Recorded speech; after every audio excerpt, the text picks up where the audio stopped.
Et bonjour Jean-Luc Lemoyne. Bonjour Philippe. Jean-Luc, tous les jours, vous intéressez à un programme pour nous, c'est votre session de rattrapage. Et hier, actualité oblige, vous êtes intéressé à la reine Elisabeth. Oui, enfin franchement, moi, j'aurais bien regardé autre chose, mais honnêtement, c'était compliqué. À moins de regarder Peppa Pig sur une chaîne enfant, t'avais pas trop le choix.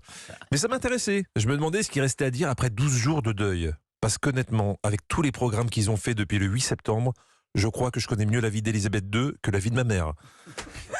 Alors, je me suis demandé pourquoi on en avait fait autant sur la reine en France, et Pascal Praud avait une idée là-dessus. Une séquence qui aura passionné le monde entier et fasciné la France régicide qui cherche depuis 1793 comment réparer l'exécution de Louis XVI. Voilà. Alors, pose le débat.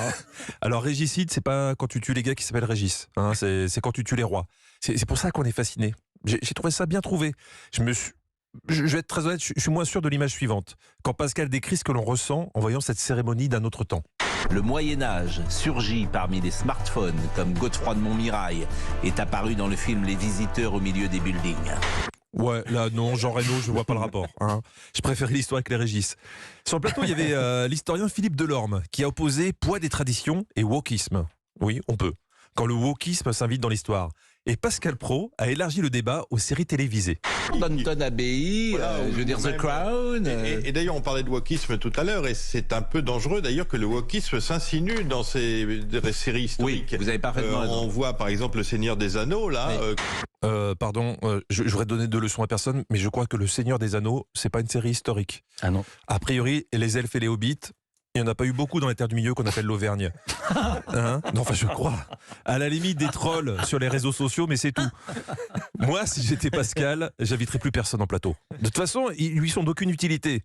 Regardez, là, il va voir passer à l'écran une statue de Churchill. Tu sens qu'il n'a pas l'info complète sur l'histoire de cette statue, mais il se lance. Il se dit, je suis bien entouré, j'ai un historien, un spécialiste anglais qui s'appelle Simon, Gilles Leclerc, je vais lancer le machin, il y a quelqu'un qui va prendre la main.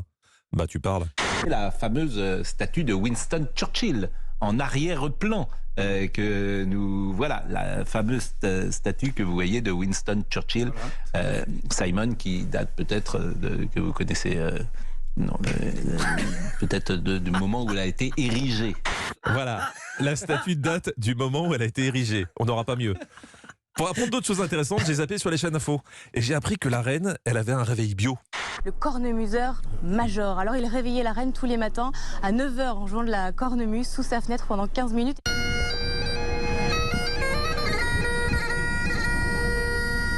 Ça ressemble quand même à une blague, non, hein? Et vous, Philippe, vous préférez avoir des bras en mousse ou pendant 70 ans, t'as un mec qui joue de la cornemuse en bas de chez toi? Moi, je prends les bras en mousse. BFM, eux, ils étaient en permanence sur place, donc j'aime mieux vous dire qu'en 12 jours, il a fallu meubler. La glorieuse BBC a quand même publié l'arbre généalogique des corgis de la reine. Bon, je vous épargne l'arbre généalogique, c'était pas intéressant. Il n'y avait aucun chien de Michel Drucker dedans.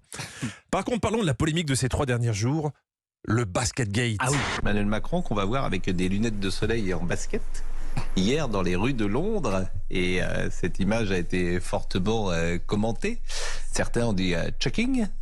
Ouais, l'anglais, c'est pas son truc à Pascal. C'est pas shocking, c'est shocking. Comme la poupée de Chucky. Je vous résume l'affaire au cas où vous auriez fait une micro-sieste de 48 heures. Emmanuel Macron est arrivé la veille de la cérémonie à Londres et il s'est promené dans la rue avec des lunettes de soleil et des baskets. Gros scandale. Tout le monde en a parlé. Ça a même fait un sujet dans Estelle Midi. Il n'était pas en Bermuda, il n'était pas en espadrille, il était avec un pantalon, il était avec une veste noire. Il est président de la Franchement, République. il est président de la Donc le République. général de Gaulle aurait fait ça. Ouais, ça, dans n'importe quelle conversation, c'est le Joker. Ça marche tout le temps. Hier, ma femme m'a demandé de débarrasser la table. Je lui ai dit, tu crois que le général de Gaulle, il aurait fait ça? Elle n'a pas moufté. Hein. Bon, pour Estelle, ça aurait pu s'arrêter là, mais l'intervenant a répliqué. Qu'est-ce que vous en savez et comment vous pouvez me quoi prouver que le général de Gaulle a jamais mis de basket? Excusez-moi, vous avez déjà vu une photo du général de Gaulle en basket? Ah non, Parce mais que si vous en avez une, donnez-la moi. Moi, perso, j'ai une photo du général de Gaulle en crop top. mais je crois que vous n'êtes pas prêts. Voilà, on a dit au revoir à la reine hier. Et vous savez ce que ça signifie, hein, Philippe? Dites. Qu'on va nous reparler de la crise. Moi, je vous le dis, on n'est pas bien. Merci beaucoup Jean-Luc Lemoyne. Merci Jean-Luc, on vous retrouve sur la scène au République les vendredis, samedis à partir du 8 octobre, sans crop top d'après mes infos. Sébastien